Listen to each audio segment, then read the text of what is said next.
Right so hello everyone, this is Mirza. Welcome back to my new video. और आज इस video में लोग डिस्कस करने जा रहे हैं all important naming reactions of alcohol, phenol and ether. Phenol and ether हमारे यूट्यूब जो तुम्हारा स्टूडियो है, सॉरी जो हमारा चैनल है, उस पर ऑलरेडी हमारे सोल्यूशन और हेलो एल्केन हेलो एरिन की वन शॉट वीडियो आ चुकी है। ठीक है, वन शॉट को वॉच कर लो जा करके, एंड सॉल्यूशन के बाद उसके बाद जा करके उसके सवाल ही सवाल सीरीज भी लगा सकते हो। सॉल्यूशन में मैंने इन लेक्चर भी बहुत सारे क्वेश्चंस ले रखे हैं। ठीक है, अभी हम लोग यहाँ पे देखने जा रहे हैं alcohol, phenol and ether. I button पे सारी लिंक आ रही है, डिस्क्रिप्शन बॉक्स में सारी चीज़ें लग रखी होगी। तो वन शॉट के लिए तुम लोग स्पेशली एक नई प्लेलिस्ट मैंने बना दी है, वहाँ से जाकर के वन शॉट को एक्सेस कर सकते हो। अब हो सकता है हम लोग इलेक्ट्रोकेमिस्ट्री की वन शॉट को आज अपलोड करेंगे, हो सकता है या कल अपलोड हो जाएगी इलेक्ट्रोकेमिस्ट्री की वन शॉट, एंड देन उसके बाद इलेक्ट्रोकेमिस्ट्री का सवाल ही सवाल सीरीज लगा सकते हो तुम लोग। ठीक है, हाइड्रोबोरेशन ऑक्सीडेशन मेथड सबसे पहला, ये नेमिंग रिएक्शन तो नहीं है लेकिन स्टिल इंपॉर्टेंस है तो ले लिया गया है। यहाँ पर हमारे पास एक अल्कीन होती है, अल्कीन में हम लोग B2H6 डालते हैं। B2H6 को हम लोग ऐसा भी लिख सकते हैं BH3 this is again a B2H6। ठीक है, B2H6 के साथ CH3CH यहाँ पर H, एंड ये इस जगह पे B2H6 BH2 जुड़ जाता है। एंड देन इसके बाद हम लोग करते हैं एंटी मार्कोनिको प्रोडक्ट। इसे यहाँ पे मिटा करके मैं सही से लिख दे रहा हूँ। ये है तुम्हारा हाइड्रोजन पर ऑक्साइड, हाइड्रोजन पर ऑक्साइड। सो जो तुम्हारा प्रोडक्ट बनता है वो एंटी मार्कोनिको प्रोडक्ट बनता है, एंटी मार्कोनिको प्रोडक्ट। ठीक है, एंटी मार्कोनिको प्रोडक्ट। ठीक है, किसी बच्चे को एंटी मार्कोनिको फैशन नहीं पता है तो हेलो एल्केन हेलो एरिन का वीडियो देख सकता है। हेलो एल्केन हेलो एरिन का वीडियो का भी मैंने आई बटन पे लिंक लगा रखा है, नीचे डिस्क्रिप्शन बॉक्स में उसकी लिंक होगी, या तुम जाकर के फुल लेंथ वीडियो देख लो जिसके पास अगर अभी टाइम है, जिसका हेलो एल्केन हेलो एरिन बिल्कुल भी ज़्यादा स्ट्रॉन्ग नहीं है तो वो वहाँ से देख सकता है। और अगर किसी भी बच्चे को वन शॉट चाहिए तो वो भी डिस्क्रिप्शन बॉक्स में लगा हुआ है। तो इस केस में क्या होता है, H2O2 की वजह से एंटी मार्कोनिको फैशन होता है। एंटी मार्कोनिको फैशन क्या होता है वो जाके देखो, उसमें हम लोग देखते हैं कि हाइड्रोजन जो है वो कम नंबर ऑफ हाइड्रोजन पे जाकर के अटैच हो जाता है, and this is called anti Markovnikov fashion result. दूसरा होता है एस्टरिफिकेशन। एस्टरिफिकेशन में मैंने यहाँ पे लिख दिया है फॉर्मेशन ऑफ एस्टर। क्या है ये? Formation of ester. मैं वापस से लिख दे रहा हूँ, फॉर्मेशन ऑफ एस्टर। एस्टर का फॉर्मेशन होता है यहाँ पर। ठीक है, जैसे अल्कोहल से या फिर फिनोल से, इसमें हम लोग कार्बोक्सिलिक एसिड या फिर उसका डेरिवेटिव को ऐड करेंगे, और तो उसकी वजह से जो चीज़ फॉर्म होगी एसिडिक मीडियम में या फिर एसिडिक रिएजेंट में से रिएक्शन को कराना होता है तो जो चीज़ बनती है वो बनती है एस्टर। जैसे यहाँ पे देखो, यहाँ पे हमारे पास फिनोल है। क्या है हमारे पास? फिनोल। फिनोल में हम लोगों ने क्या डाल दिया है? हम लोगों ने डाल दिया है कार्बोक्सिलिक एसिड का एक डेरिवेटिव। मैंने कुछ मिस्टेक कर दी है, यहाँ पे ऑक्सीजन भी है। ठीक है, ये एसिटिक एसिड है ऑब्वियसली। तो यहाँ पे से हम लोगों ने वाटर मॉलिक्यूल को रिमूव किया है, तो जैसे ही वाटर मॉलिक्यूल को रिमूव करोगे you will get this product, and this is called ester. Ether नहीं है, ये एस्टर है। एस्टर की ये पहचान होती है कि COO बॉन्ड होता है उसमें ठीक है, this we get as ester. Ester के साथ साथ हमें वाटर मिलता है। अब ये जो वाटर है ना, इसे यहाँ से जल्दी हटाना पड़ता है। क्यों? क्योंकि वरना ये रिएक्शन को रिवर्स कर देता है एंड वापस से तुम्हारे पास ये दोनों प्रोडक्ट बन जाते हैं। इसलिए H2O को यहाँ से हटाना इज वेरी इंपॉर्टेंट। ठीक है, एंड ये वाला ऑक्सीजन जो है ना वो हमेशा यहाँ से आएगा, चाहे से ये अल्कोहल हो चाहे से ये केटोनिक। एक एग्जांपल देखो यहाँ पे, जैसे ये अल्कोहल है हमारे पास, ठीक है, CH3CH2OH है ना इसे हम लोगों ने अगेन एसिटिक एसिड से रिएक्ट कराया, तो ये ऑक्सीजन देख रहे हो अल्कोहल पार्ट से आया है। देखो ये वाला ऑक्सीजन अल्कोहल पार्ट से आएगा, C डबल बॉन्ड O जो होता है वो तुम्हारा एसिड पार्ट से आता है, and hence we got a ester. Ester की नोमेनक्लेचर क्या है जाकर के देख लो भाई। ROH देखो, यहाँ पर भी ऑक्सीजन जो है यहाँ से HCl निकल गया, एंड देन यहाँ पर भी बन गया ROC डबल बॉन्ड O, और ये HCl यहाँ पे तुम्हारा बन गया। ठीक है, इस रिएक्शन में हम लोगों ने पिरिडीन क्यों लिया है, ये इंपॉर्टेंट बात है। इस रिएक्शन में हम लोगों ने पिरिडीन इस वजह से लिया होता है क्योंकि देखो ये HCl जो बना है ना, ये एक एसिड है। क्या है? एसिड है तो इस एसिड को न्यूट्रलाइज करने के लिए हमें एक बेस चाहिए, और pyridine is a good base. pyridine is a good base, इसलिए pyridine is used to neutralize this HCl and to make reaction progress in forward direction, otherwise reaction पीछे आने लग जाएगी। इसलिए ही HCl के साथ साथ हमें मतलब HCl को न्यूट्रलाइज करने के लिए हमें pyridine डालना पड़ता है इस रिएक्शन में। ठीक है, नेक्स्ट एक और सवाल है, यहाँ पर देख लो। यहाँ पर हमारे पास ये बहुत प्यारा सा कंपाउंड है। ठीक है, हमारे पास बनता क्या है? एस्पिरिन बनता है। ये हमारे पास सैलिसिलिक एसिड है। ठीक है, salicylic acid, right. Salicylic acid में हम लोग डाल देते हैं ये क्या है? एसिड एनहाइड्राइड है। क्या है ये? Acid anhydride. एसिड एनहाइड्राइड कैसे बनता है ये भी मैंने एक्सप्लेन कर रखा है, फुल लेंथ वीडियो में जाकर के देखो।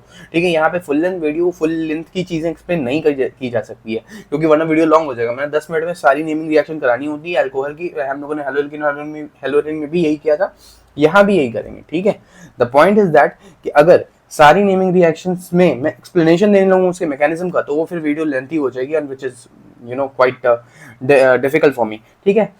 तो यहाँ पर जाकर के देख सकते हो ये एसिड एनहाइड्राइड है, एसिड एनहाइड्राइड रिएक्ट करेगा सैलिसिलिक एसिड के साथ, तो यहाँ पे से CH3COOH निकल जाता है एंड ये हमारा कंपाउंड प्रोड्यूस होता है। इसका नाम एसिटाइल सैलिसिलिक एसिड होता है और एस्पिरिन भी इसको कहते हैं। ये नाम याद रखिएगा, प्रिपरेशन याद रखिएगा, कई बार आपके नीट एग्जामिनेशन में स्ट्रेट फॉरवर्ड आ जाती है कि क्या बनता है इसमें, ठीक है। तो ये एस्पिरिन नाम याद रखना, एसिटाइल सैलिसिलिक एसिड भी याद रखना है, ठीक है। नेक्स्ट रिएक्शन है हमारा कोलबेज रिएक्शन। कौन सा रिएक्शन हमारा नेक्स्ट? कोलबेज रिएक्शन। कोलबेज रिएक्शन देखो फेनोल होता है, उसमें Na डाल दो तो ये जाहिर सी बात है O नेगेटिव Na बन जाएगा, ये रहा। एंड देन CO2H पॉजिटिव डाल दो। CO2 डालते ही क्या होता है यहाँ पे, ये बन जाती है कार्बोल्डिहाइड, ये तुम्हारा बन जाता है एल्डिहाइड ग्रुप, ठीक है। देखो यहाँ पे ये एसिड बन गया, सॉरी सैलिसिलिक एसिड बन जाएगा। दिस इज कोलबेज इलेक्ट्रोलिसिस से हम लोग क्या बनाते हैं, वी मेक सैलिसिलिक एसिड कहां से बनाते हैं, फ्रॉम फेनोल। ये क्या है तुम्हारा, ये तुम्हारा फेनोल, क्या है फेनोल, ये है क्या फिनोक्साइड आयन। एंड देन उसमें CO2 डालने की वजह से ये H अपने आप को रीगेन कर लेता है एंड देन ये कंपाउंड बन जाता है। This is called 2 hydroxy benzoic acid, 2 hydroxy benzoic acid, ठीक है। वेयर एज इसका और क्या नाम है, सैलिसिलिक एसिड, सैलिसिलिक एसिड भी याद रखिएगा। दूसरा है हमारे पास रेमेटेमन रिएक्शन। रेमेटेमन रिएक्शन में क्या होता है, जैसे ये हमारे पास बेंजीन रिंग है, इसके ऊपर OH लग रहा है, तो ये हमारा क्या हो गया, ये हो गया हमारा फेनोल, ठीक है।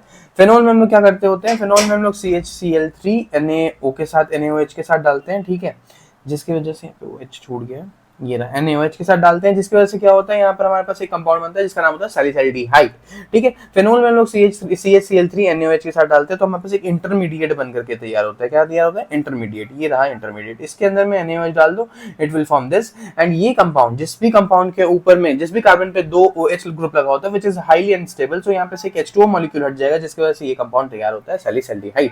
तो सैलिसैल्डिहाइड कहाँ से बन गया तुम्हारे यहाँ, जब हमने इंटरमीडिएट में NaOH डाला, जो कि इंटरमीडिएट प्रोड्यूस हुआ था CHCl3 की वजह से, NaOH डालते ही ये कंपाउंड फॉर्म हुआ, इसमें से H2O निकला, देन जाकर के ये सैलिसैल्डिहाइड बना, ठीक है।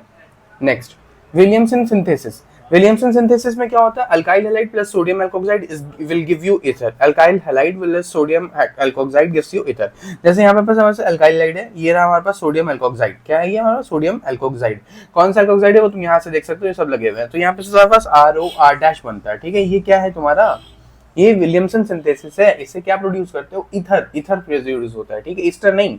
यहाँ पर भी एक्चुअली वाटर रिमूव होता है, ठीक है। देखो यहाँ देखो, यहाँ पे ये Na और ये Br यहाँ से बाहर हो जाएगा, देन ये ग्रुप इस ग्रुप के साथ अटैच हो जाएगा, ये रहा तुम्हारा एंड प्रोडक्ट, है ना। विलियमसन सिंथेसिस तो और आसान है, ठीक है। उससे भी रिमेटेमन रिएक्शन को याद रखना, रिमेटेमन रिएक्शन स्ट्रेट फॉरवर्ड आ जाती है, प्लीज ध्यान रखिएगा, रिमेटेमन रिएक्शन बहुत ज्यादा इंपॉर्टेंट होती है, ठीक है। और उसके बाद हम लोग देखा विलियमसन सिंथेसिस। विलियमसन सिंथेसिस अपने आप में इंपॉर्टेंट है, यहाँ पे रिएक्शन मैंने अगेन कराई है। ये जो नेगेटिव चार्ज है ना, ये अटैक कर देता है इस पॉजिटिव चार्ज पे, जिसकी वजह से ये NaBr बाहर होता है, ये पूरा का पूरा ग्रुप अटैच हो जाता है। This will be the end product, ये रहा हमारे पास। अच्छा, एक इंपॉर्टेंट चीज, वेरी इंपॉर्टेंट, कि अगर हम लोगों ने ये देखो, ये हमारे पास टर्शियरी सॉल्ट है ना, तो ये 3 डिग्री का अल्काइल है। 3 डिग्री का अल्काइल हैलाइड ये रिएक्शन कभी भी नहीं देता है, याद रखना, हमेशा प्राइमरी अल्काइल हैलाइड होना चाहिए। या फिर ऐसा समझ लो कि ये जो हमारे पास ग्रुप है, ये हमारा इस रिएक्शन को नहीं देगा, ठीक है। डेप्थ लेक्चर में मैंने पूरा एक्सप्लेन किया कि क्यों नहीं देता ये, तो डेप्थ लेक्चर भी देख सकते हो, एविडेंस में लिंक आ रही है, नीचे भी होगा। फिडलक्राफ्ट रिएक्शन, फिडलक्राफ्ट में 2 रिएक्शन होती है, एक अल्काइलेशन एक एसाइलेशन। ये है तुम्हारे पास एनिसॉल। एनिसॉल पे जब तुमने CH3Cl AlCl3 के साथ डाला तो यहाँ पे हो रहा होगा अल्काइलेशन, यहाँ मैंने लिख देना है अल्काइलेशन, और यहाँ पे क्या हो रहा है, असाइलेशन, ठीक है। अल्काइलेशन और अल्काइलेशन, अल्काइलेशन के बाद ये तुम्हारा प्रोडक्ट बनता है which is a minor product, क्योंकि ऑर्थो पे लगा हुआ है, जब भी पैरा पे लगता है this is a major product. And यहाँ पर देखो ये भी तुम्हारा माइनर प्रोडक्ट है, क्योंकि ये ऑर्थो पे लगा हुआ है और ये तुम्हारा मेजर प्रोडक्ट है। तो विडरक्राफ्ट रिएक्शन क्या है, विडरक्राफ्ट रिएक्शन बहुत सारे चैप्टर में आ गई, पीछे मैंने हेलोएल्केन हेलोरीन में भी दिखाया था तुम्हें, फिर अल्कोहल फिनोल ईथर में तो है ही है, एल्डिहाइड में भी है विडरक्राफ्ट रिएक्शन, ठीक है। तो उसका भी वेट करो, एल्डिहाइड भी बहुत जल्दी आ रही है, चैनल को सब्सक्राइब कर लो, बहुत सारी चीजें चल रही होती है चैनल पर, ठीक है। बहुत बहुत बहुत last part of this lecture is Lucas test. Lucas test क्या होता है, हमें अल्कोहल को डिफरेंशिएट करने के लिए 1 डिग्री 2 डिग्री 3 डिग्री अल्कोहल को डिफरेंशिएट करने के लिए टेस्ट जानते हैं, जिसका नाम होता है ल्यूकस टेस्ट। ल्यूकस रिएजेंट होता है ZnCl2HCl के साथ, ZnCl2HCl के साथ, ठीक है। अगर देखो this test is is used to differentiate 1 to 3 degree, and phenol ही टेस्ट देता ही नहीं, तो फेनॉल और अल्कोहल्स में, फेनॉल एंड अल्कोहल्स में तुम डिफरेंशिएट इससे कर सकते हो। Very good.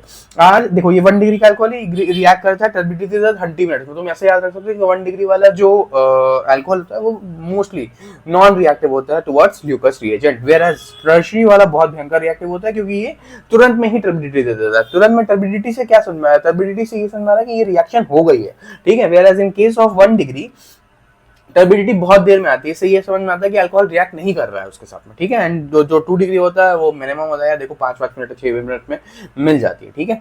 This is all about the lecture. Thank you. अगर तुम्हें पसंद आ रहा है तो ये भाई लेक्चर को लाइक कर दो, सब्सक्राइब कर लो चैनल को, ठीक है। और मिलेंगे नेक्स्ट वीडियो में, तब तक के लिए पढ़ाई लिखाई करते रहो। Tata bye.